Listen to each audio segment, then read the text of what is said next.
Abortion is a big topic, of course, because Roe v. Wade was overturned. Roe versus Wade. Of course, we all know what this is. This was a court case. Roe was a woman who wanted an abortion, and Wade was the baby, I guess. I don't know. I don't know.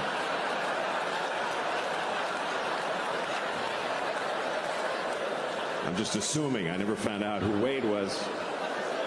Wade must have been the baby. Anyway.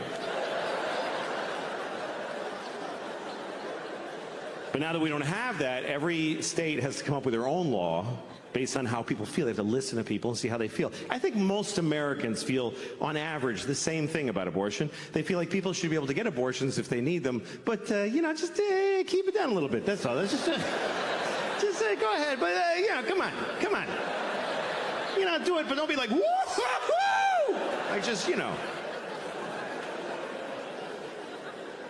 So we need a law that covers that keeps it available but limits it. Here's what I think we should do. Let's make this the law. You can get an abortion anytime, anywhere, but if you get an abortion, you have to eat it. I think that's fair. Because that'll keep it, that'll make you, fuck, I gotta eat it? I better do it soon.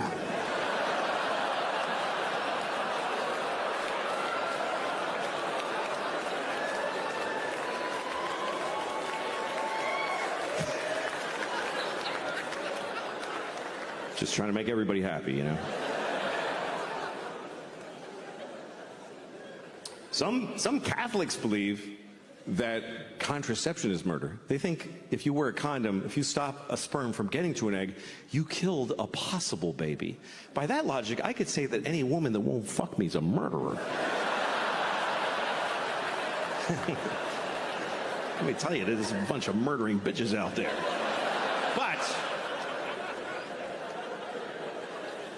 murder is a weird law structure also. That's not a sentence, didn't make any sense, but murder should be simple because it's a binary crime. You kill somebody or you don't. They're alive or they're dead. It's one or the other. But the laws around murder are a little murky. One person can kill somebody, get 100 years. Somebody else gets 20.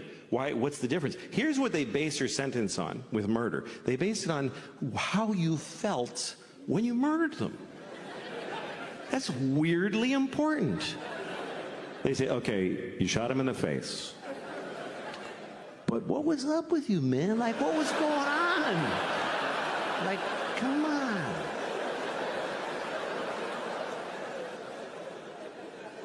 I think if you murder somebody, your sentence should be based on how old the person was that you murdered. That should matter. How much of their life did you take away? Like, if you see a 3-year-old girl in the park and you just kick her to death. It's a hypothetical. Fucking grow up. It's a hypothetical. I'm not asking you to go do that. I'm just asking you to just really imagine kicking a 3-year-old till she's dead.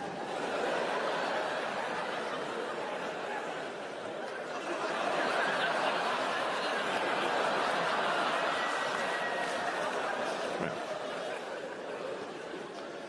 If you kill a 3-year-old, you should do a lot of time. You should do a lot of time, unless she's got like diabetes. You got to work it all in. But what if you kill somebody who's like 98? He's 98 and he's like in a hospice. He's not even good 98. He's in a hospice. You know what hospice is? It's like a hospital where they don't try to help you. And say there's a guy, he's like 98 in a hospice. He's got cancer and AIDS and COVID. And he's like, and they just unplugged him. And right then you walk in.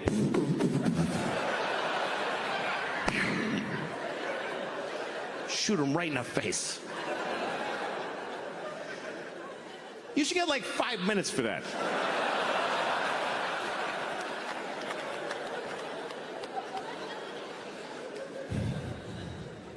I was thinking about that today. I was, because I'm going to see my dad next week. And my dad, let me tell you something, okay? My father is not in a hospice. My dad is in a facility being kept alive. For whose benefit? I don't get it. It's just and they just put food in and just Come on. Keep going. Like, what does he have, a secret he hasn't told yet?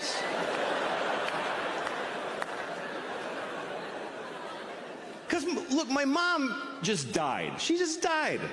That's how it works. By the way, for you young people, here's how life goes. One of your parents is going to die, and the other one is just never going to fucking die. They just will never fucking die. Ever.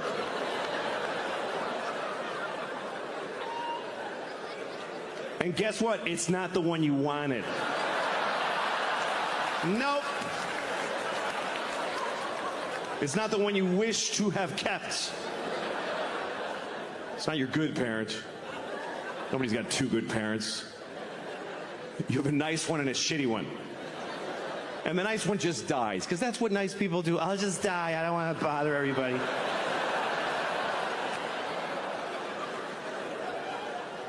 And the shitty one just hangs in there. Yeah, I'm still here. Another day of this. Why? What the fuck for the long life? You can live too long, I think. You can live too long. Some people are 100. Get the fuck out of here. Nobody knows you.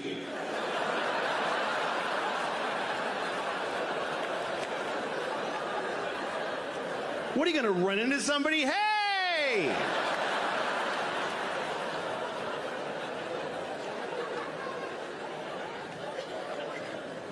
Some people are even older. Some people are, you ever read about the oldest person in the world? There's always an oldest person. And sometimes you read about them because the other one just died. That's when they tell you that there's a new oldest person. Last one I read about was 114. 114, he's a teenager after 100.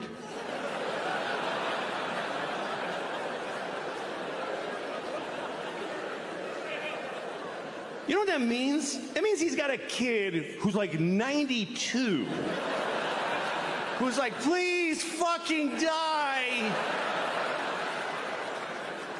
I'm just hanging around so I can have 1 week without you in it.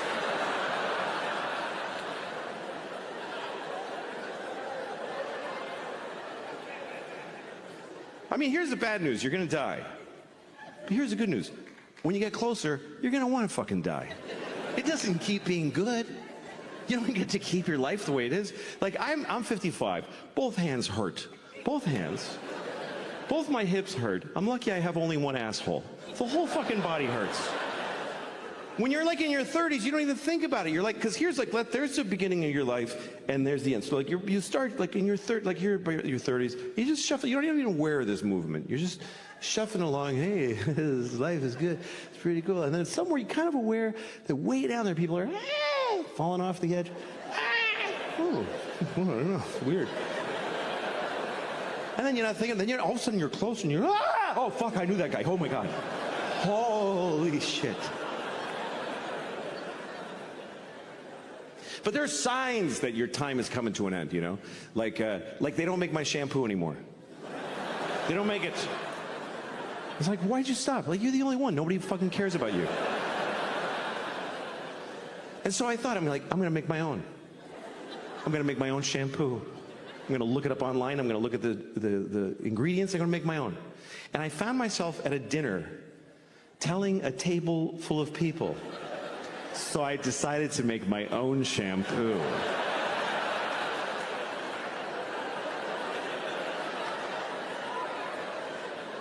That's one of those moments where you tell yourself, just don't tell folks anything.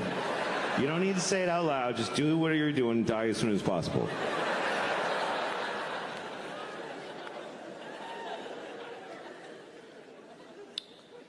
Do I have a huge stain? Yeah, that's all right.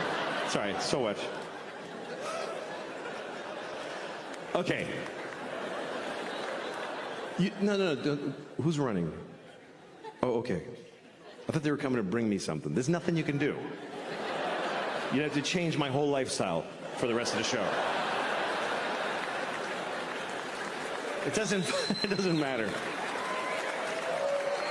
I'm fat. I'm a fat guy. I'm fat. My pronouns are that fat fuck. And they trained a cheetah to run alongside a Jeep Cherokee. And you're at home like 3, 2, 1, fuck off. It's fucking mean. What if you made something, dick? Anyway, the ad was a PSA. It was an anti-smoking message. It was a Puerto Rican man with a hole in his throat. He was like, my father smoked. And my mother smoked. I wish I never smoked in my life. Please don't smoke cigarettes. Cigarettes are very, very bad for you. First thought I had was, why does he still have an accent?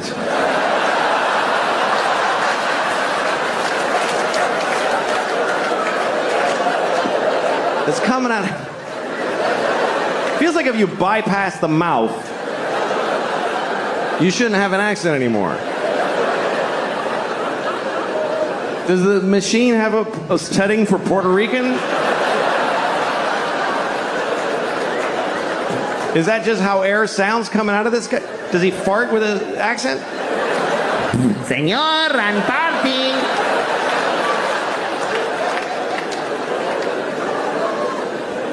Anyway, after the ad, I watched the video that I was looking for, which was a scene from a movie. And it's a scene that I really hate. Every time I see it, it makes me angry, which is why I was looking for it on YouTube. And it's a movie I like. I actually like the movie. It's called Good Will Hunting. Remember Good Will Hunting? Of course, right? Matt Damon. Great performance. He plays a very complicated young man wearing a tight t-shirt for a whole movie. And here's the thing. Here's my issue with Good Will Hunting. Matt Damon also wrote the movie, okay? So he basically sat down and he's like, first of all, I am amazing. I'm a construction worker. I'm like working class. And I drink beer and I get in fights. I get in so many fights. My friends are like, you're out of control, man. And I'm like, shut up. This is the way I am. But then also, I'm a genius. Ooh. I didn't even go to school. I just know things. I don't know why. I just know them. And all the nerdy geniuses that studied for years are like, he's so much smarter than us. It's making us upset. It's insane. It's fucking insane. It only makes sense if he wrote it for himself to be the guy. So the scene I was looking for, it's the worst example of that in the movie. Here's what happens. He goes to a bar and he meets a woman and he likes her. And another guy likes her too. But she picks Matt Damon. Because he wrote the fucking movie, because he decided, you understand? And she doesn't like him, she likes me, you better believe it. So he gets her phone number, and then he goes outside, and he sees the other guy in the window of a restaurant, and he decides to taunt him. So he goes over, he tells his friends, hey, come here, watch this. And he says to the guy, hey! Do you like apples? And the guy says, yes. And Matt Damon goes, well, I got a number. How do you like them apples? And all Matt Damon's friends go, oh! Oh! This was amazing! Oh! Oh my God! You were ready with that. How? You know how he did it? He wrote the whole fucking movie, okay? He made everybody say all the things. Otherwise, this doesn't happen. I mean, he hinges the whole fucking prank on the guy liking apples. The guy must like apples. Who would say yes Do you like apples? Coming from a clear antagonist. Who's setting him up, gathered his friends. Do you like, wait guys, watch this. Do you like apples? God damn it, I do. I wish I didn't. So I can tell this is not gonna go my way. But I can't lie. He'll know it. He'll know it because boy, do I like apples. Do you understand? If he says no, Matt Damon is fucked. He's fucked in the face for life. He's got nothing. Do you like apples? No.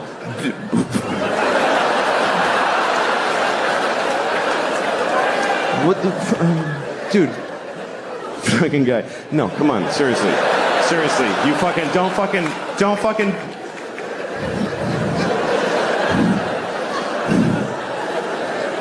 Do you like bananas? Because the woman gave me her telephone number and isn't that bananas?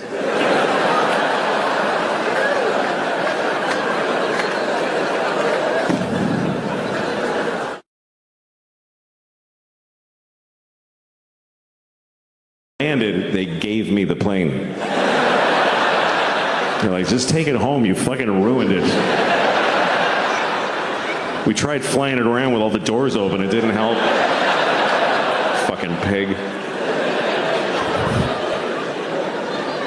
I got stopped at security because something was in my bag. You know when your bag goes through the x-ray machine, and it's very high tech now. They keep upping the technology on the x-ray machine for the carry-ons. Who's still trying? Who's still putting a gun in their carry-on like, hey, maybe this time it'll work out, you know? But my bag got stopped, and I wasn't sure why. I knew I didn't have any liquids or anything. And the lady opened it, and sure, here's what happened. I had clay in my bag. Because I'm not an artist, but I like clay. I make little dicks. They're this big. I do. I make tiny dicks. They're perfect. And I hold it, and I walk around.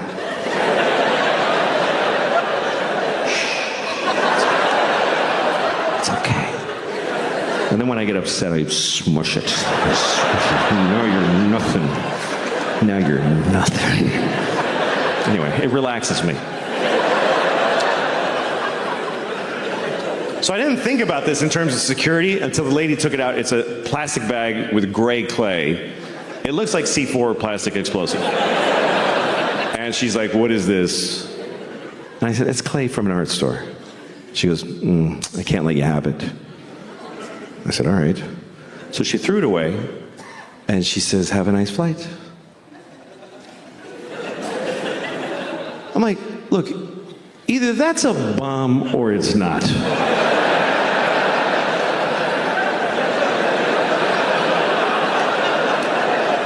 Like, either give me my fucking clay back,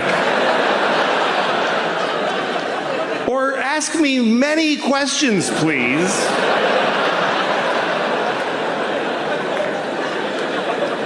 Is that the procedure? Hey, this guy has a bomb in his bag. Oh yeah, you can't have that on the plane, I'm sorry. Yeah. You can explode it here, but you can't take it on the plane, I'm sorry. I know it's stupid, it's just because that one guy ruined it for everybody. But I never get irritated by traveling because I love to travel. I love that I get to do this and travel. I travel all over the world this year. I was in Europe, I was all over the place.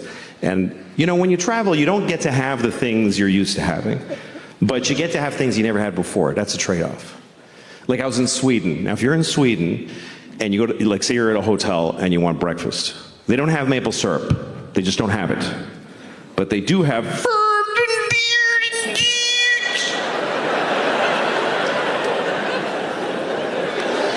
you have maple syrup? No, but we have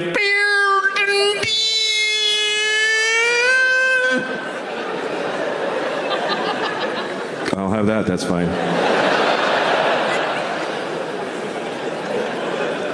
It's the same all over the world.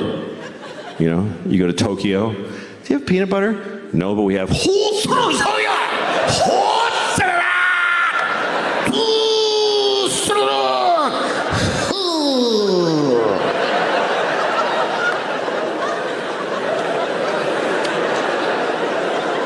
that spicy?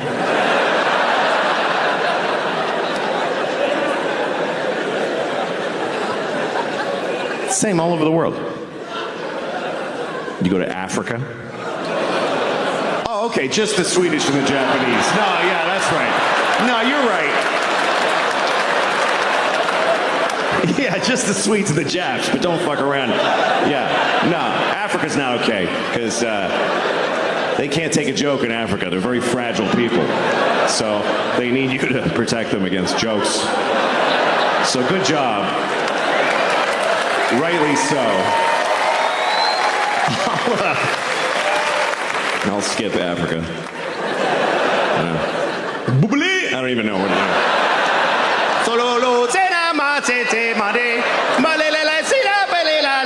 All right, whatever.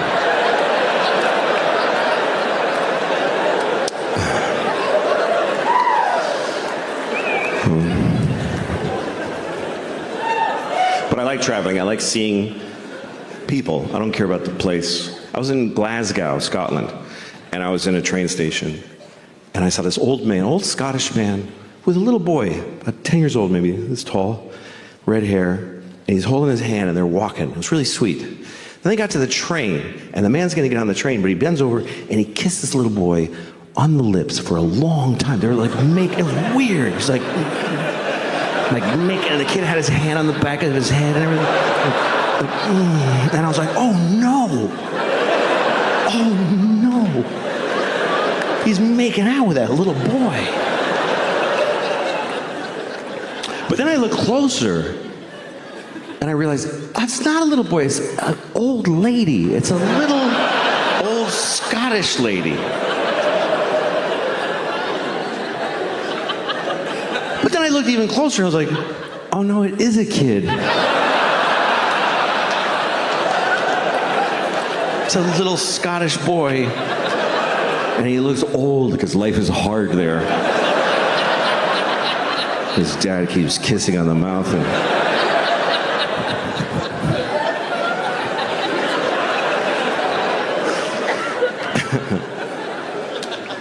I went to the zoo. I was in Ohio. I went to the zoo. You go to the zoo when you're on the road, right? You don't go to the zoo in your hometown. It's not like you're at work like, I should hit the zoo. Oh shit, it's gonna close. Fuck. I just really want to see a monkey's face right now, really bad.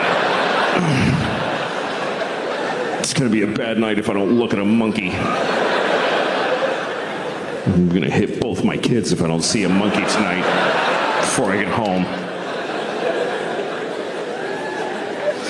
Anyway, I went to the zoo in Ohio with a friend of mine, and we went to see the lion. And it's always a shit lion, you know. It's not a. The zoo lion's never like. He's just sitting on a fake rock, just eating lamb chops from Costco. My friend said, "That's really sad." He said, "They should free that lion." I was like, what are you seeing in your mind exactly? Describe your wish to me. He said they should take that lion to Africa. And what, just let him out of the car? Good luck, lion. The lion's like, what the fuck is this shit?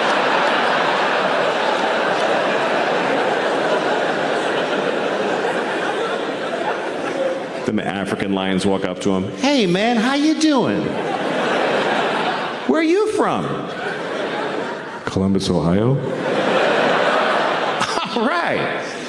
Well, why don't you lift that tail, because my dick is going right in your ass.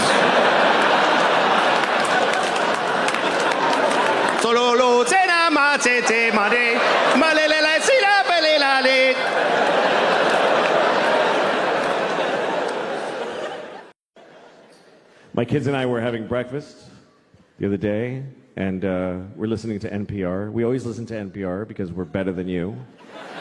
And so we're listening to NPR at breakfast the other morning, and there's this one story where they kept using this phrase. They kept saying 9/11 deniers. They kept saying that. 9/11 deniers. And my daughter was like, what is that? And I said, well, it's a group of people that think September 11th was a conspiracy. And she said, oh, I thought they were saying 9/11 deniers.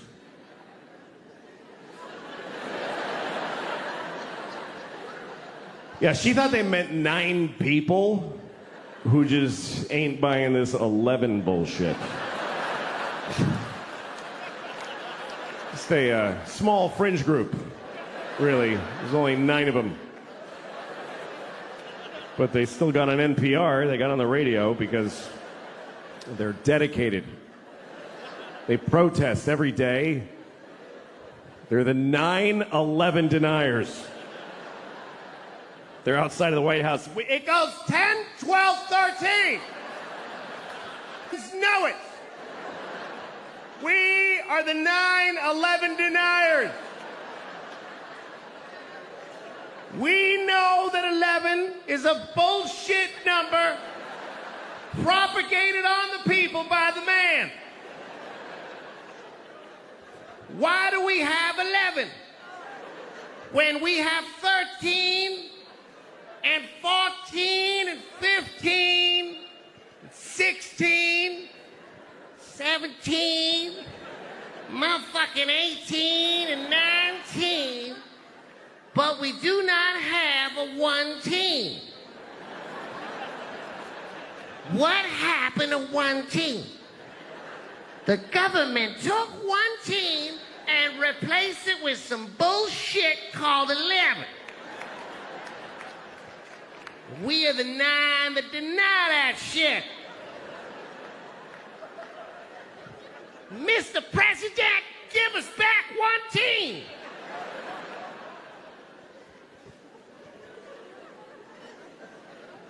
I don't mean to offend any Chinese people with the stereotype, but...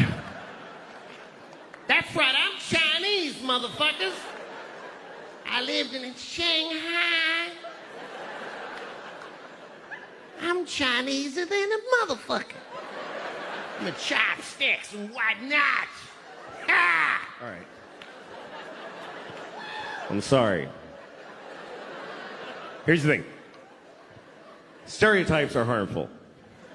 That's the truth. But the voices are funny. And I don't know how to reconcile those two facts. I enjoy doing the voices, but they're offensive, so I do them at home. I used to do them for my kids when they were little. They liked them. They didn't know it was a race thing. They just enjoyed, Daddy, do the friendly man. You want me to be the friendly man, little girl? We love the friendly man. He loves little white girls, too. Let's have some scrambled eggs.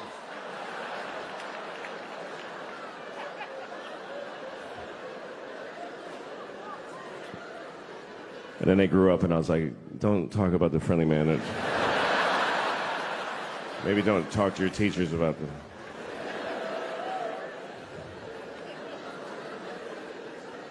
My kids go to public school in New York City, and send your kids there then. Teach them that's what life is like. The teachers amaze me because I don't know. This is the worst. Here's the worst thing about this country to me is that there's no more noble profession than to be a public school teacher. It's easily. Please don't. You're not gonna like it. You're not gonna like where it's going. I don't recommend clapping at any things. You'll regret it at the end of the thing. In a democracy, there's no more noble contribution you can make than to teach in a public school. And in this country, the people that do that, they're fucking losers. They're just rock bottom fucking losers.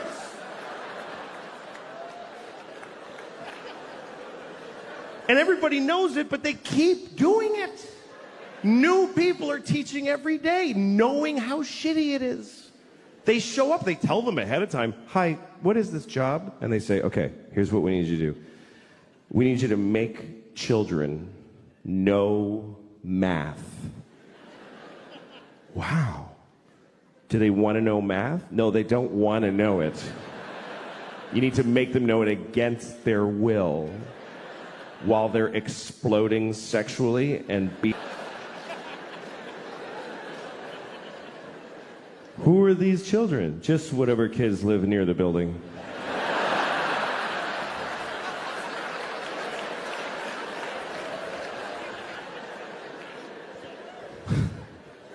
How much do I get paid? About $10 every 4 years. What if I get really good at it? What happens? Nothing. Nothing happens. Nobody notices, and you get fired, and you die alone. Okay, I'll try it for 25 years. My daughter's learning about Greek mythology, and she was asking me questions about it. She was like, Daddy, who's Achilles' mother? I said, I don't fucking know. Don't ask me that shit. I don't know who Achilles' mother is. Don't yell it out if you know it, please. It's Camp Amputees. Nobody cares what you know. She had a question about Achilles, and it was an interesting question, and I'll tell it to you. But first, the story of Achilles, real quick.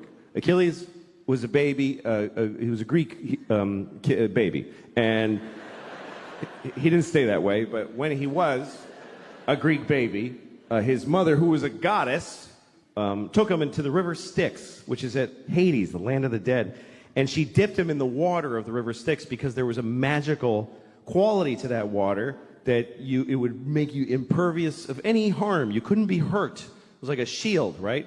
So she dipped him in that water to protect him. But she held him by the heel. That's the important detail. Held him by the heel, which is an awkward way to hold a baby. By the heel. Try holding a baby by the heel and dipping it in a river. You'll never see that baby again. I lost the baby in the water.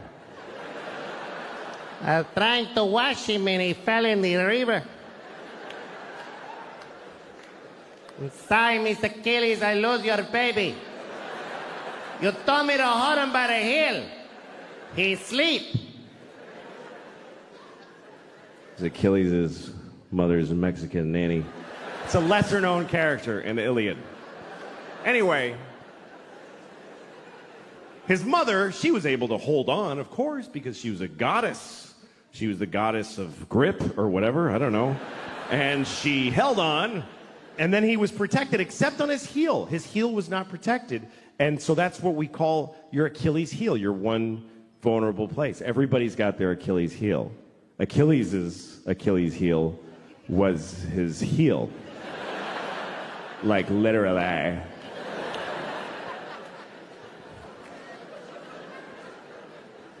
Anyway, so my daughter, here was her question. She said, how come his mother didn't just dip him again? She could have just dipped him one more time with the other leg in there. Did she just like you're like a sign that says one dip per goddess? Did you ever color an Easter egg? It's not that complicated. You dip it, and then you hold it differently and dip it again.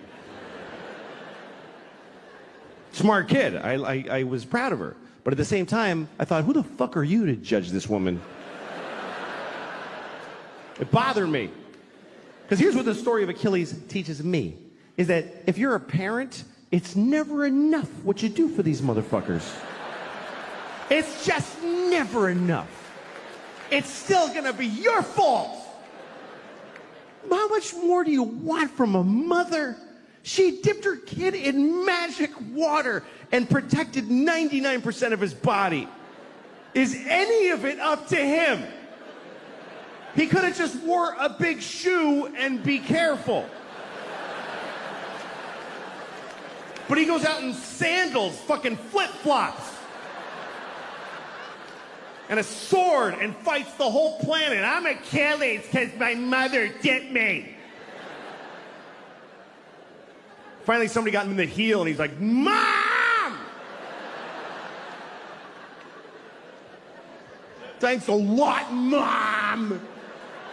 Get my heel. She's so stupid, she ruined it. Fuck you, Achilles, you Greek dick.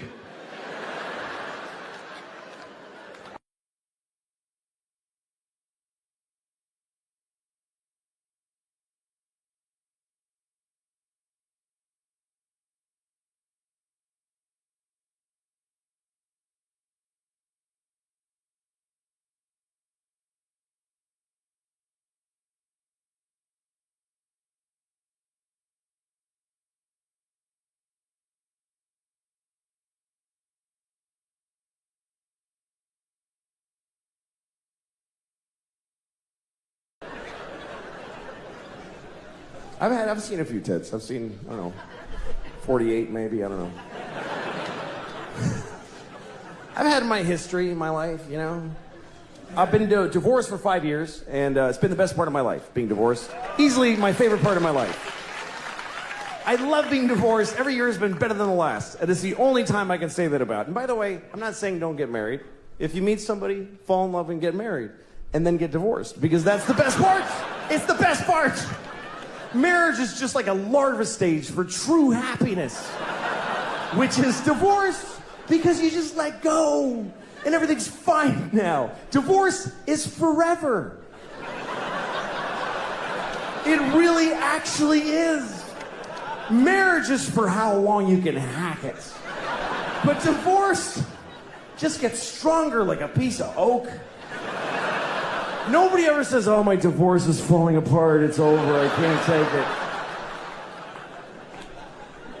And again, if you're in a good marriage, stay in it. If you're in the best marriage ever, stay in it. I'm just saying, if you got out, it would be better. That's just a fact.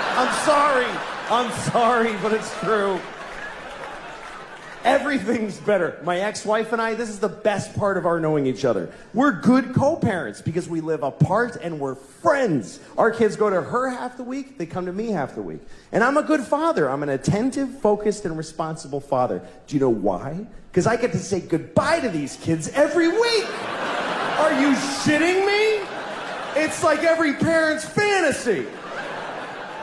Who can't be a good father for half of every week? No matter how bad it gets, every Wednesday I get to go, goodbye, girls. Daddy's gonna go upstairs and pour whiskey all over his naked body right now.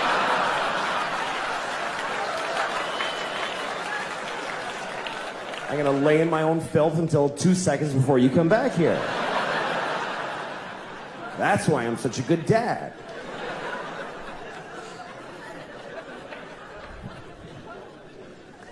My daughter was having a dance thing at her school. They had this big dance.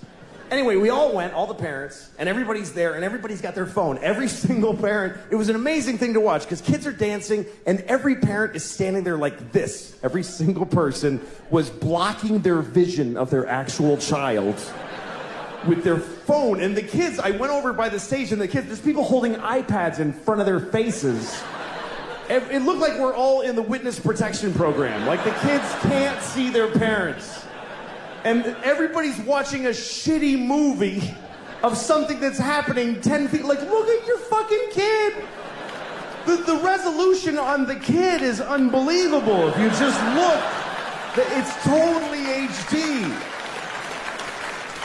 Why are you taping this? You're never gonna watch it.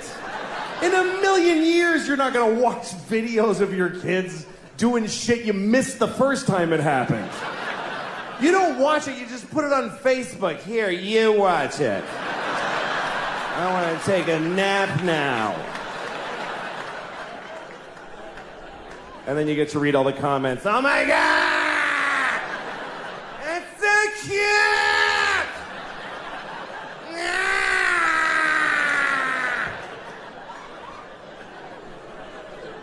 And guess what? They're not watching it either. They're not watching the video. These kids are dancing for no one. Nobody watches the videos on your Facebook. They see the first frame of a kid and they go, ah, that's very nice. Okay, back to this.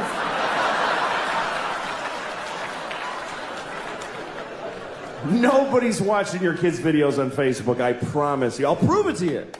Next time you tape your kids dance, take 1 second of it, and then add 20 minutes of just your own asshole. Just go in the bathroom and just record your own anus opening and closing for 20 minutes. Tack it on to your kid dancing for a second and put that on Facebook. Everybody will write the same thing. That's adorable. I think I see a future star. Some things that are terrible happening in the world, you just kind of give up. Like in New York, there's a lot of homeless people here. And there's a lot of homeless people here. I mean, not in here. There's none in here. There's none in here. There's none in here. Not even with a ticket, he ain't getting in here. They're not allowed to go where we go. They're just not allowed. That's the one part we all agree with. I don't know what to do about the homeless, but they're not coming in here. If you don't have your own indoors, you can't come into other people's indoors. Those are the rules. Those are the rules we live by. I've done benefit shows for homeless people where homeless people weren't allowed in the show. There's whole places they don't get to, like the airport. They've never even seen an airport. You never been at your gate and some guy's like, hey, I'm trying to get to Tokyo. Can you help me out?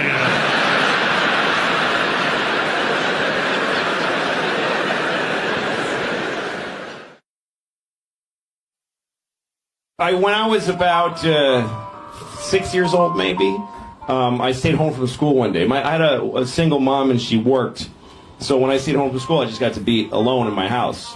And so one day I was alone in my house watching TV. I think I was about 6 years old, maybe 7. And I went and got my pillow from my bed and I sat on it and I farted into it. And then I decided, I was sick in my stomach, so I was like, I'm just gonna fart into this pillow for just all day. I mean, I just kept farting into that pillow just over and over again. Like at least more than 200 times. Just for hours. And then I told myself, I'm gonna smell this now. Because I've been farting into it all day. And I had the pillow and I just said, I'm just gonna go all at once. And I just shoved it on my face and I went, and I have never had an experience like that again in my life. I really feel like I overstimulated myself at 6 years old because it like jaded me for every other thing that's ever happened. I watched a bum eat a rat. And I was like, so? I smelled 200 farts when I was 6.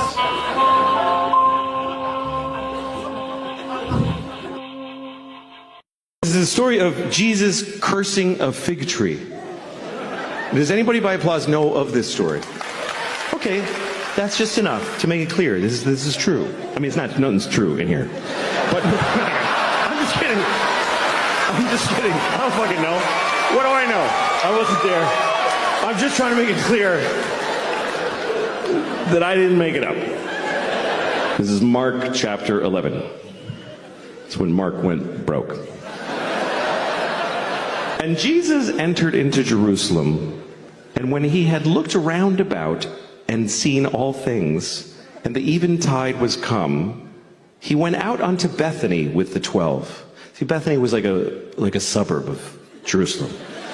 So he went in Jerusalem. You know, you see all the shit downtown, but you don't stay downtown. You go to the Marriott by the airport. You know? That's what Bethany was.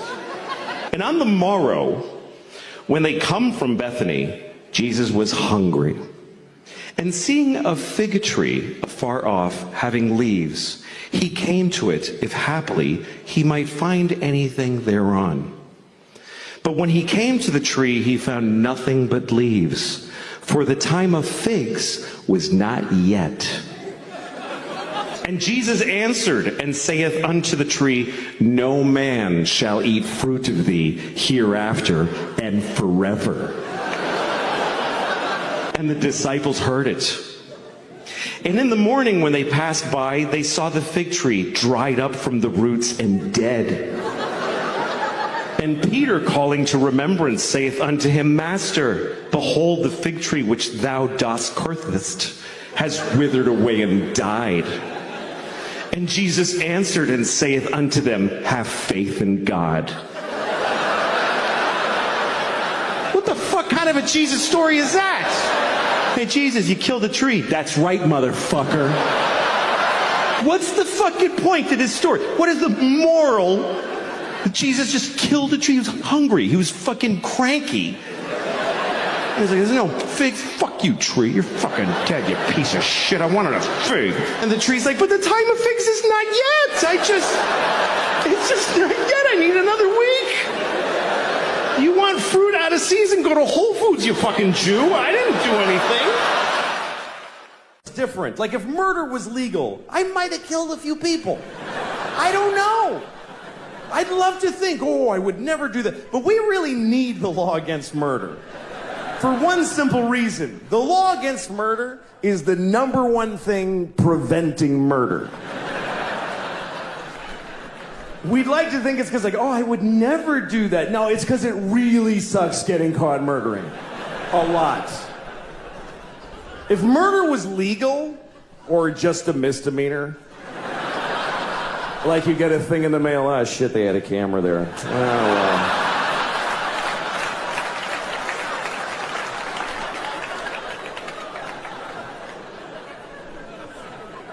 If murder was legal, there would be so much murder.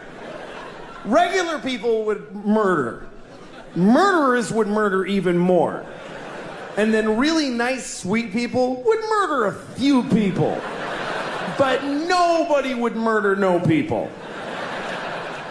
You wouldn't trust somebody who didn't murder. If murder was legal, you wouldn't like them. I never killed anybody. Okay, nice meeting you. Ugh. What a creep. I mean, not even a hooker. Live a life. What's wrong with that guy? He's like a Mormon or some shit. I hate those guys. I think he's nice. Shut up, Janet. It would just... If murder was legal, there would be a lot of murder. Children would behave very differently. Because mostly parents would be murdering their own kids. That's mostly what would happen if murder was legal. You'd be, you know, you go to a mall, there'd be like 8 different moms in the mall just, I told you to stop it! You didn't listen to me! You'd be stepping over dead kids. It would be like a new problem.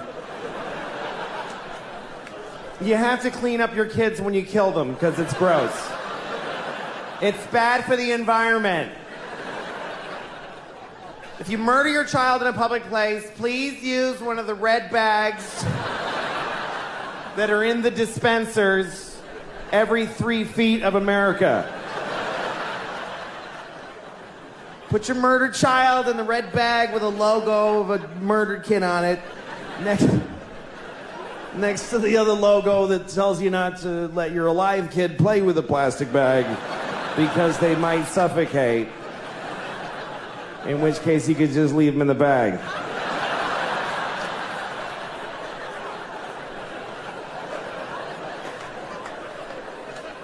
You? Hello? How are you? Good. Hi guys. Nice to be here. I had a good day. I went shopping today. I had to buy a belt because my pants. Here's the problem. You know when you get fat and your pants get tight, and then you get fatter because it's not like, oh, well, stop eating, and then all your pants hurt. Like every pair of pants hurts. And then you eat even more because you're like, screw it now, man, and you just get depressed. But here's what happens. If you get fat enough, your belly starts to push out, and your pants won't even hang in the normal place. And then they get down to your pelvis, and then they feel loose, and you're like, hey, losing weight, all right, I'm coming down. I guess I ate my way through to the other side. I've gotten, look at this. This is ridiculous. The crazy part is that my belly hits my pelvis at a right angle. It just goes right in. Like when I'm in the shower and I'm scrubbing, when I get down there, I gotta cut in like this. I actually have to scrub. Or else that gets filthy down there. It's like a... It is. It's like a theater seat. I find pennies and receipts and stuff. Yeah. And the worst part is I'm 39, so it's not like I'm going to get better. This is it or a lot worse for the rest of my life. It's not like I'm going to be all ripped when I'm 48. It's over. And I got tits, too. I just got boobs. I got boobs on my body. How depressing is that? That is a really weird moment in a guy's life when you catch your boobs in the mirror and you get all these weird feelings, you know? They must be the same feelings that a teenage girl has when her... It's the only thing that a 12-year-old girl and a 40-year-old man have in common is that moment when you're going, nothing! You got to carry your books like this. It's depressing. I think it's because I eat huge amounts of food all the time. I was at a party recently for my daughter and her. A friend of hers had a party, so I had to be in a room full of awful people at a birthday party. And but then there was a plate of cookies. And once I saw the cookies, I'm like, that's all of this is that now. I'm going to eat every cookie. And you got to have like a strategy for how often you go to the cookie plate and keep rediscovering it like you haven't seen it.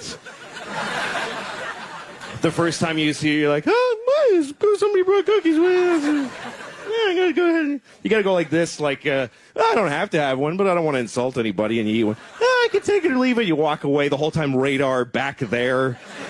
Later on, different group of people around. I want the cookies. Somebody.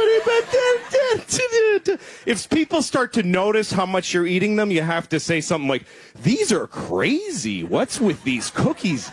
They're weird. It's like, no, it's not that you're a fat piece of crap that can't stop eating. They're insane cookies. I love all food. I like food from other countries. I was in Chinatown. I know that's not another country, but I was in Chinatown, and I went to the this grocery store, and they had weird food there. They had, I swear to God, they had duck vaginas. They had duck vaginas in a big barrel with a scoop stuck in it. And I'm looking at these duck vaginas. First of all, I'm thinking, could we possibly dominate a species more than that? Than that we're selling their vaginas in barrels? The ducks are like, dudes, enough already with that. I didn't get any. I didn't buy any because I don't want to know. What if I love duck vaginas? What if I love duck vaginas. They're so good. It's not like a million things taste like a duck vagina. 4 a.m, I gotta have a duck vagina right now. Chinatown's closed. I gotta go to the park with a knife. Where's a duck? Thank you very much, folks. God, you did not say that. Oh my God. No, I'm gonna go if you can. Seriously.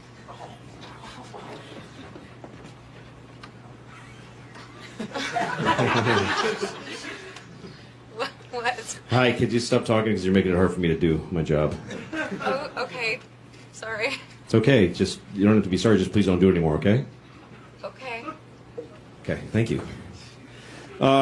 Anyway. Holy shit. This gets me a little... Sorry. I was on a plane the other day, and people on plane... You know when you're on a plane and you're on the tarmac, and you haven't... but you can't get to the gate because there's a plane at your gate? That's what happened to Mike the other day.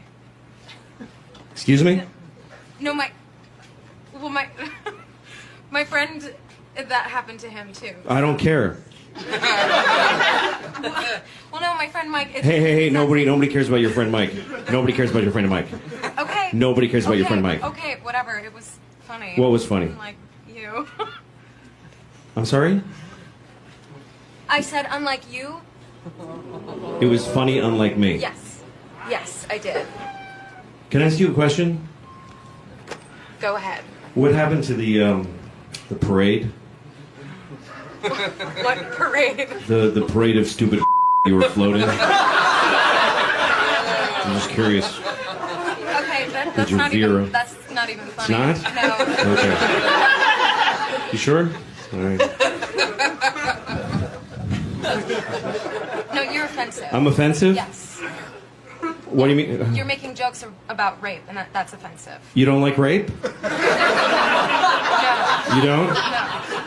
That's really weird because You know that you wouldn't even exist if your mom hadn't raped that homeless Chinese guy. Oh my God. However many years ago you're born. No, listen, I'm sorry. I'm really... It's hard to come back from that, but I am sorry. I didn't mean that. Look, can you do me a favor? What? Can you please just die of AIDS? Does anybody have AIDS who they could put their dick in her face and get her started on that? Oh my God. Anybody? I could sue you. What? You can sue me? Yeah. You know who I would like to sue? Everybody that works in the hospital that you were born at. Because I would like to sue them for not responsibly pulling your head off the second. Letting you live was medical malpractice. Can't you just like move on? No, I can't. I really can't because you're the worst thing that ever happened in America. Seriously, it goes you, slavery, and then Pearl Harbor and 9/11 combined. Those are the three. And so, like, as an American, I feel like it's my duty to make you feel poorly. And your mother's a whore. My mother's dead. Your mother's dead? Yeah. That's good. It is. You know why? Because she can't make any more with her. You did not just call me a C word. What's that?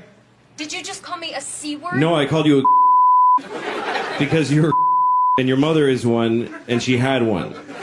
You know what? The moment you were being born, there was a guy walking by, and you know what he said? He said, "Hey, look, some coming out of some."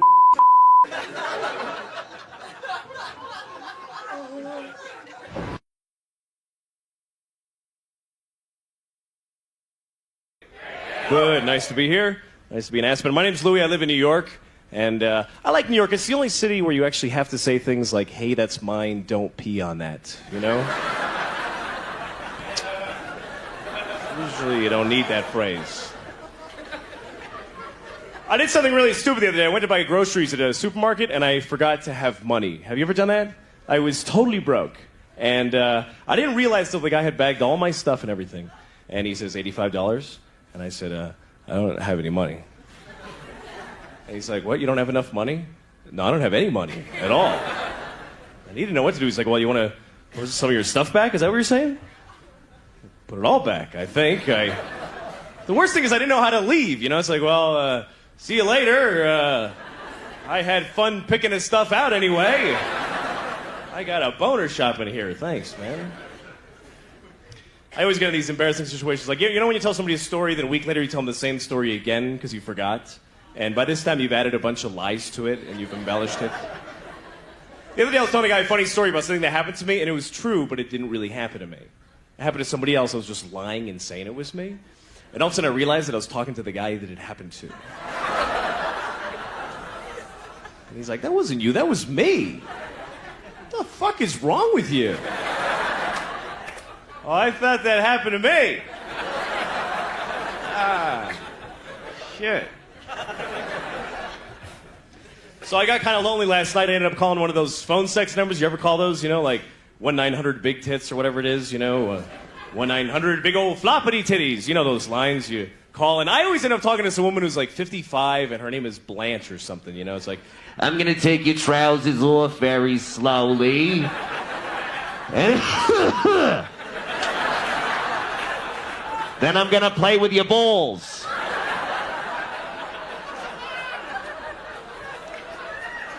sounds like a threat. Stay away from my balls, lady. I'll call the police. I gotta do something, though. It's ridiculous. It's been so long for me since I've had any real sex that even now when I masturbate, I don't have any point of reference for the fantasy, you know?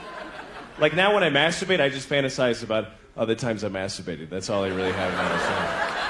Oh, yeah, my old apartment. Yeah, that was a good one.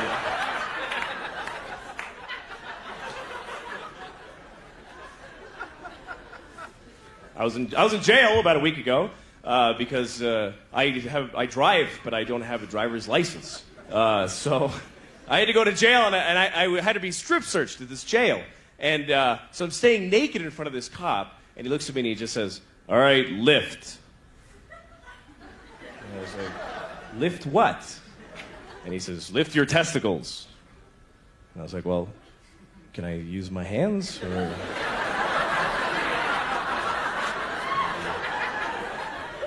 Or do you just want me to go, rise, testicles! Rise on my command! Look at my great red hairy balls and fear me! Mira mis cojones grandes y peligrosos.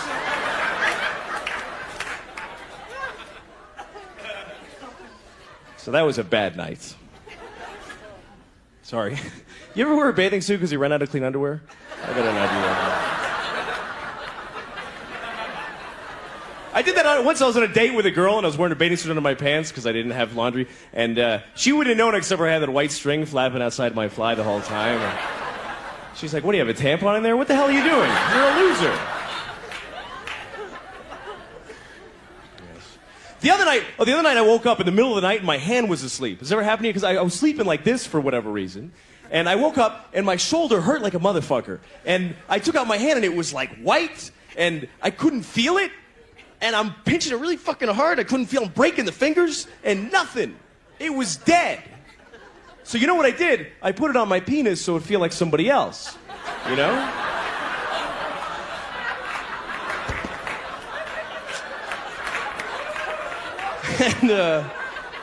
And it worked. But then I thought, you know, shit, I got some guy's hand on my dick. I don't want some dead guy's hand on my dick. Get that out of here. Sex is weird, though. You know when you're having sex with somebody, you start to make those noises. You know those sexual noises? You ever feel weird about the noises you make during sex? You ever listen to yourself and go like, where the fuck did I pick that one up? What the hell was that? Because sometimes you make the oddest noises. You really get into it, you're like, woo!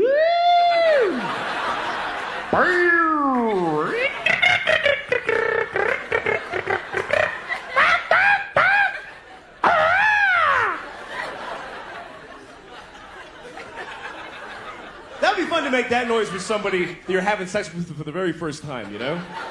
After all the tension that built up to it, right at the moment of passion, you go,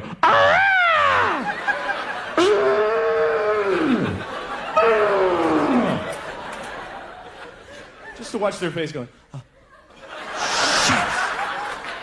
Fuck, man, another one. It's important to make those noises, though. They're very important because the reason we moan during sex is to guide your partner. You're there. It's kind of like a homing device, you know? It's kind of like if a woman is doing something to my nipples during sex or during a boating accident or whatever, it doesn't matter exactly when. If she's doing something to my nipples, I usually want to say to her, you know, you're really wasting your time, honestly. You might as well be licking my wallet. There's just nothing there. Just fucking blow it off, you know? But that would be rude, you know? So you just moan less at the nipple. You just kind of do that holding pattern bullshit moan. It's like, oh, whatever, you know. and then if she starts to move lower, ha, ha, ha, yes! Genius! You know what would be fun to do one time when you're having sex with somebody? Don't make any noise at all. Just lie there perfectly still. And then right at the moment of orgasm, you just look at them and you go,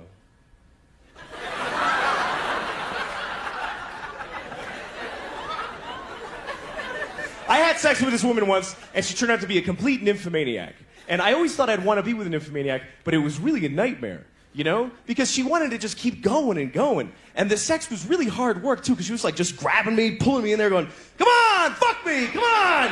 Come on, you redheaded faggot, do it, come on! You know, and I'm just, whoa, like a big dildo. All right, whatever, right? You know. So we're done, finally, and I'm like really tired, you know? And she looks at me, and she goes, let's do it again. Like creepy like that, you know? Let's do it again. And I was like, all right. So we do it again. She's like, come on, fuck it, you know? And now we're done, and I'm just dead. I'm a bag of shit lying there. I got nothing. And she says, let's do it again. And I was like, why? Really, I mean, we accomplished the thing. What is there, a prize? What are we doing here? So we did it again, and this time from behind, which is good for me, because I can't hide the pain in my face anymore. It's impossible.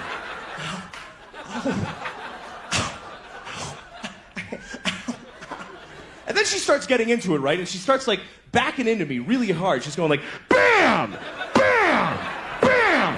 And it really fucking hurt a lot. So I had to say something, you know? So I said, hey, take it easy. It's the most polite thing I could think of, you know? I didn't want to say, hey, don't back your snatch into me so hard. You're gonna rip my dick off, you fucking lunatic.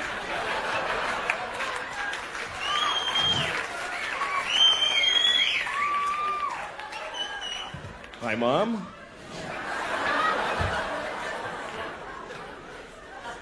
Anyway, I think sex is a great thing. I think that everybody should be allowed to have all the kinds of sex they want, you know? I would never let a woman spank me, though, because I always be afraid that then I gotta go buy hoods and magazines, and it's like skiing, you go broke on that shit, you know? But I don't understand people that are intolerant of certain sex. Like one guy came up to me once and in the middle of the street and told me I was wearing a faggy shirt. What the hell does that mean? Total stranger walks up to me. Hey, nice faggy shirt, you faggot! What the hell does that mean? I remember the shirt I was wearing, it was pink and it had these little pictures of guys blowing each other on it, you know, like sort of like but the thing is though, people just don't, like I was talking to a friend of mine once about another guy, and I said, is he gay? And my friend said, oh yeah, he's really gay. What the hell does that mean? How do you get to be really gay? Are there many levels? Do you start out just a little bit gay, like, you know, I feel like I'm coming down with the queers a little bit today, and I just feel a little bit queer. I just feel like touching a penis like this. And then one day you're taking it up the ass, you're jerking off two guys and blowing somebody all at the same time. And you go, wow, I'm really gay. I am very homosexual. Look at all these penises. I'm the gayest man in the world. I am faggotor. No one is gayer than me. Thank you very much. You've been a pleasure. Good night. Because in places where that doesn't happen, people are just too free and fucking, they're just a bummer, you know? Like, I was once on Venice Beach and I'm jogging, and there's this guy rollerblading towards me. And he's got rollerblades on and just a thong. Just a fucking thong that's just grabbing his dick and balls and just fighting with it, going, stay in there. And then he's just totally naked otherwise, and he's got this Kenny G hair, and he's just rollerblading like...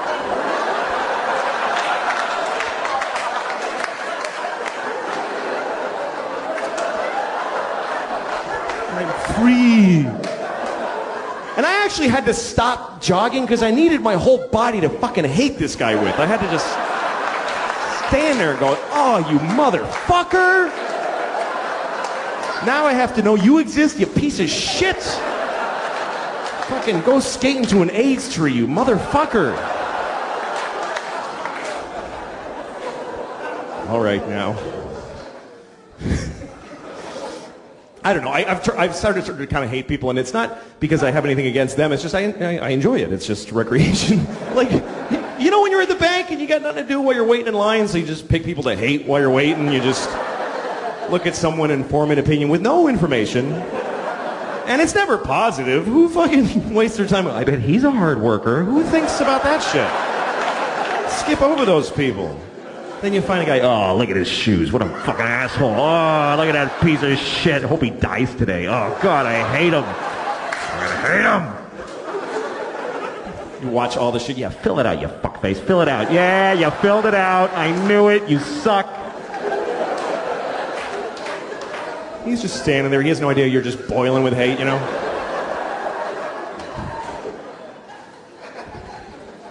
I feel people hating me sometimes, you know, like, I was at the post office and I'm at the line, you know, it's one of those things where there's a long line and one window open. So everyone's just like, everyone's mad.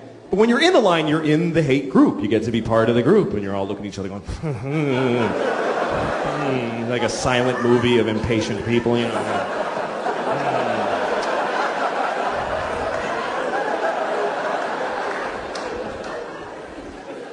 Then there's always one person who breaks the silence, somebody who has an idea, you know, like, they should open another window. And everybody's like, yeah, I know, I don't even know. I don't even know how to do it. Then there's always an old lady who has a story. I was here on Wednesday, and there was also a line like this. Holy shit, really? Oh my God, you fucking old lady. That's amazing. Well, anyway, then it's your turn at the window, right? And now everybody's looking at you, and you feel the scrutiny of how quickly you're mailing your shit. You start realizing how unimportant your package is, and you feel like they can tell. You know, fuck, get out of there. You don't need to mail that right now. And it's like, if you do one little extra thing, like, do you have those stamps that have Jackie Robinson behind you? You're like, Jesus fucking dude. They put their shit down heavily, like, fuck now, this motherfucker's gonna make me stand here while he buys fucking stamps at the post office? Are you shitting me? Well, I think life is pretty. I don't think it's so awful. I mean, I don't think you should expect anything to go well. I think the only thing you have coming to you after you're born, the only thing you have really coming to you is death. That's the only thing that you're owed. You're owed. And the rest of it is whatever you get lucky enough to dodge the buses that can hit you and stuff, you know. Right. But I think the world the way it is better than it could be. I think that you know, there's war and there's murder, but there's not as much as there could be. Really. There could be so much more. Like when I see a crowd of people like at Disneyland or something, I'm like, how are they not killing each other all the time? Like, how are there not like 50 murders every day at Disneyland? Just people with knives just going, could you just move? You know, just little, just... When I hear like a man was murdered, I'm like, sure he was. People get... There's no horror. There's no, oh my God, a man was murdered. I'm upset for him, blah, blah, his family, but I'm not surprised. I'm not surprised. I was, once I saw a homeless guy at a bus stop, and he looked really wretched, and there was a woman next to him with a purse, and in my head I was saying to him, murder her, what are you, just murder her and take the money. You're homeless. Life is kicking you in the balls every day. Start murdering and eating well. Like, why wouldn't you do that? Sounds very reasonable when you say it. This week is testing week at schools. I hear a lot about that. Yep. Yeah. So there are 3 days of extensive standardized testing. Mm-hmm. And what are the consequences of the standardized testing? Well, the way I understand it, if a school's kids don't test well, they burn the school down. So it's pretty high pressure. A lot of pressure on the kids. Yeah. Wow. And the tests are written by people that nobody knows who they are. It's very secretive. Mm-hmm. And the questions are, because they have to prepare for these tests for a long time. A lot of the year is about the tests. Teaching for the test. Teaching to the test, they call it, because they decided there's a new way kids should think, and we're going to prove they're thinking it by having them pass these tests, or we burn the school down. So, anyway, my kids kind of panic when they're in these, you know, which is okay. You know, my mother was a math teacher, and she taught me that moment where you go, I don't know what this is when you panic. That means you're about to figure it out. That means you've let go of what you know, and you're about to grab onto a new thing. That's great. That you didn't know yet. So I'm there for them in those moments, and I go, come on, just look at the problem. And then I look at the problems, and it's like, you know, Bill has 3 goldfish. He buys 2 more. How many dogs live in London? Or something like that. So, wow. That's crazy. Well, you better notify the fire department. That's right. New York is such a part of your show. Yeah, I love it. And the way you depict New York, you must go crazy for this town. I do, because there's all sides of the spectrum here, you know. Sometimes you're with I have children here, too, so sometimes you're in a park and there's pigeons, and then there's an old lady masturbating or whatever. I'm saying that's one side of the spectrum. Yeah. Well, you know how it is when you're looking at pigeons. Yeah. They're pretty erotic. Well, she fed all her bread to them, and there was nothing left, so she started to masturbate for them. She's doing it for the pigeons. All right, I'm sorry. Part of it was I wanted to cut out the middleman. That's an exciting idea. Yeah. I make a show, I literally output it on my MacBook, and you watched it on your iPad. That was exciting to me. Yeah, sure. But here's the thing. When you cut out the middleman, you deal with the customers directly. Are you really dealing with the customers? Well, I don't. I mean, I read some of the emails I get. And like one guy wrote to me after I was on the air for 3 weeks, and he said, I'm still on the fence about trying your show. I don't know if I want to spend the $5. So can you write me an email and try to convince me to watch your show? And I'm like, you know, take your $5 and shove it up your ass. I'm mad. Because Dancing is a terrible career choice. You like watching it, but you think it's a terrible career the choice. worst available career choice. What are you talking about? A massive amount of dedication followed by giving up. That's what they all have to give up. Because What are you talking there's about? like 3 dance jobs on the planet Earth. And there's no second tier. Like any other, even a musician, even being a musician, and on there, what are you doing? Don't be a musician. That's a stupid thing to do for a living. But if it doesn't work out the way you wanted, you can look at these. You've got these guys here. These guys. Okay. What are you talking about? No. Louis. No, just to be clear, what I'm saying. You know these guys. What I'm saying is that if you're a dancer and you're the greatest dancer ever, nobody gives a shit, first of all. I mean, because everybody dances. And then how many millionaire dancers are there? I don't know. You can dance for like 2 seconds at your peak. You got to give up. You know, I mean, stripping, you can strip, but you don't need to go to Alvin Ailey to learn to do that. Yeah. That's a good career choice. Right. Being a stripper. And sometimes people ask me for pictures, and I don't like doing it. What? No, why not? Well, I know you're just supposed to. You're supposed to go, oh, well, you know, the fans, but I just go, no, I don't want to do it. Right. So it just makes me uncomfortable. Yeah.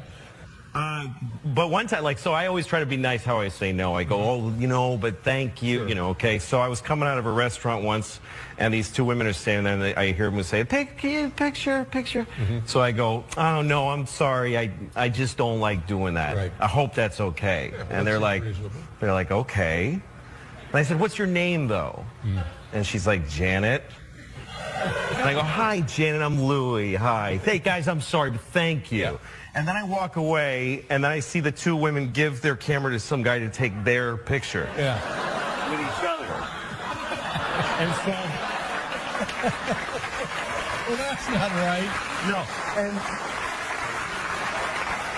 so I look at this story from their point of view. They want a picture of themselves, and they go to a random stranger, could you take our picture for us? Oh, you know, I just don't like doing that.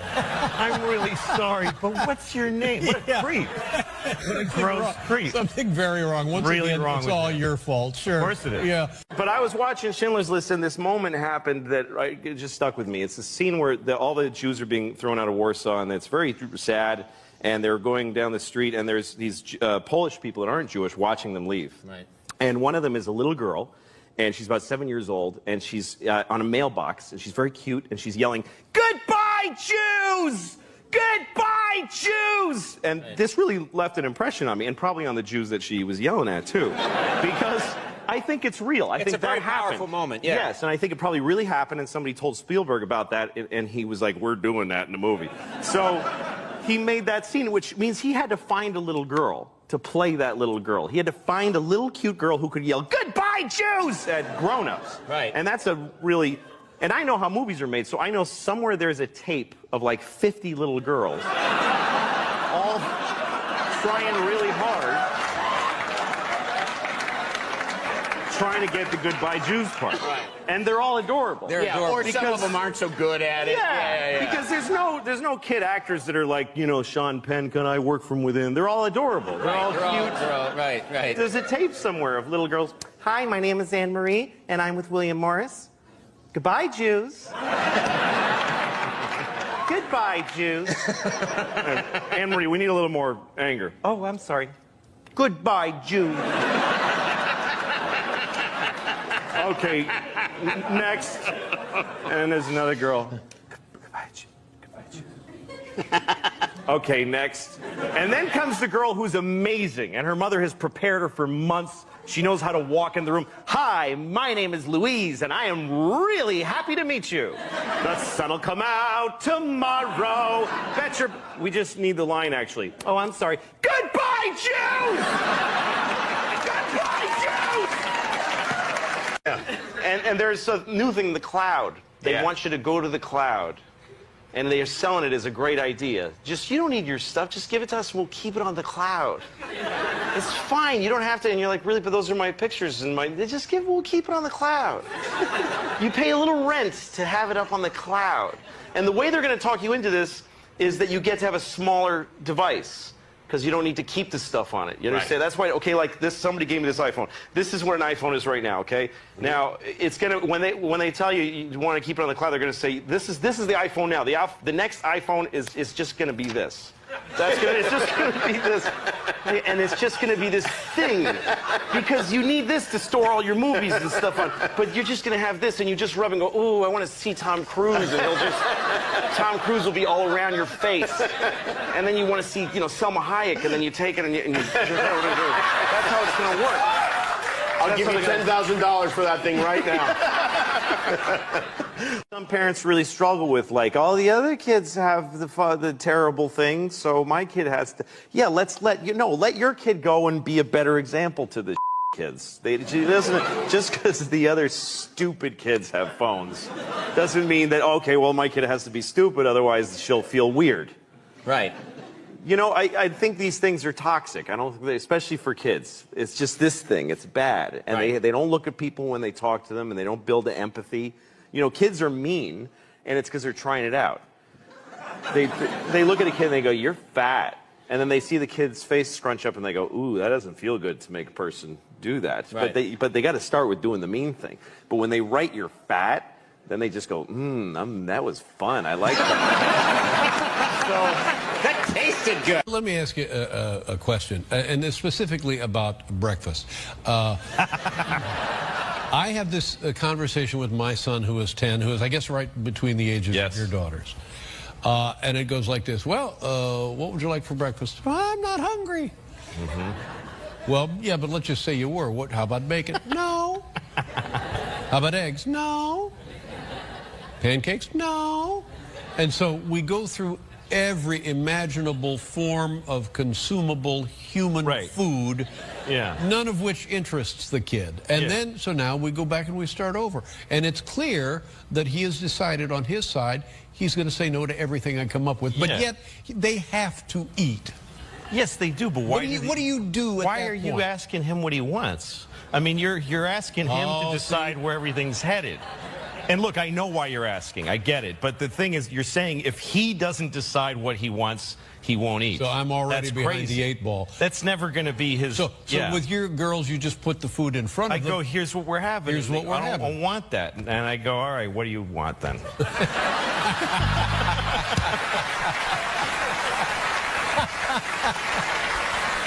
Well, how are your children doing? Are they all right? How are they? My kids are good. Yeah. I mean, on paper, they're great. They're 2 little white girls in America. Right. I mean, what? Yeah. Sometimes I look at it that way. I look at them, I'm like, you can't say anything. Yeah. You're doing awesome. Right. Just boilerplate, great lives. I gave my daughter medicine the other day, and it was bubblegum flavored, so that she'll take it. Bubblegum flavored medicine? Yeah, you get me like Tylenol, it's bubblegum flavored. Oh, it's not methadone or anything. It's no, it's bubblegum flavored. I give her, she's got a fever, Tylenol, bubblegum flavor, and she goes, ew. I'm like, you, ew. You can't say ew. I'm sorry. It's medicine. Medicine, right, exactly. It's medicine. Most children don't have medicine. Right. Most children in the world, when they get sick, they die on a rock with a bear eating them. That's how they handle it. Right. And, he's got a sniffle, ring the bear bell and put him outside, whatever they do. You're a little white girl in America. You wear clothes made by children your age professionally. You don't get to say ew about your bubblegum medicine. I never heard of bubblegum medicine. Well, you got the holidays coming up. Are you doing any plans? No, you seem like a very holiday guy. I just want to say I'm not trying to say that if you're white you can't complain. Right. I'm just saying that if you're black you get to complain more. Right. Because you can't. There you go. Don't tell the band that. Yeah. You feel that we now, in the 21st century, we take technology for granted? Well, yeah, because now we live in an amazing world, and it's wasted on the crappiest generation of just spoiled idiots that don't care, because this is what people are like now. They got their phone, and they're like, it won't. Give it a second. It's going to space. Can you give it a second to get back from space? is the speed of light too.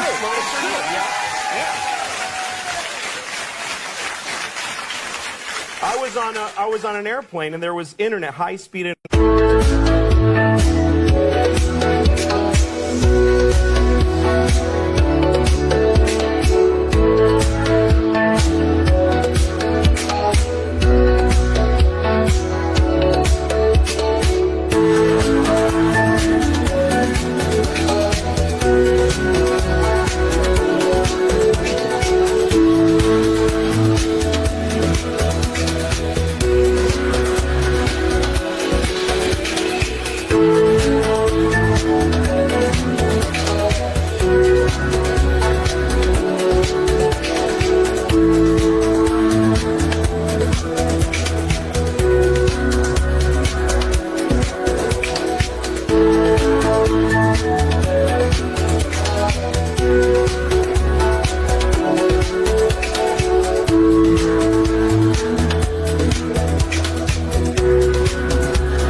On the airplane. That's the newest thing that I know exists. And I'm sitting on the plane and they go, open up your laptop, you can go on the internet. And it's fast and I'm watching YouTube clips. I'm in an airplane. And then it breaks down. And they apologize, the internet's not working. The guy next to me goes, this is bull.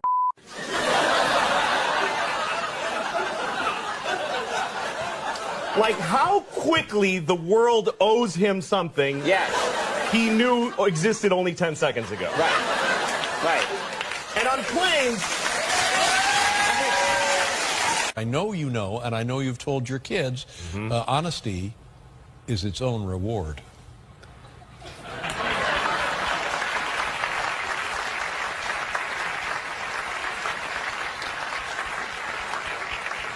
I don't think so. I don't think so. But here's the thing about lying is that I don't think you should do it, but I get it. That's how I feel about it. I get it. Right. Because kids lie because they're in trouble. You know, if you're in trouble as a kid, it's too much. You can't take it. You're worried. Yeah, kids don't lie for some weird Machiavellian, they're not like, what my teacher said about you? It's interesting. They're not trying to start something. No. It's because somebody was like, did you take the chocolate? And they're terrified. Yeah. Terrified. Yeah. If you're in trouble, you don't care. You're a grown-up. You just go, oh, sorry, right? Well, again, I've been in trouble and that didn't work. And I tried it. I said it just like that. Sorry.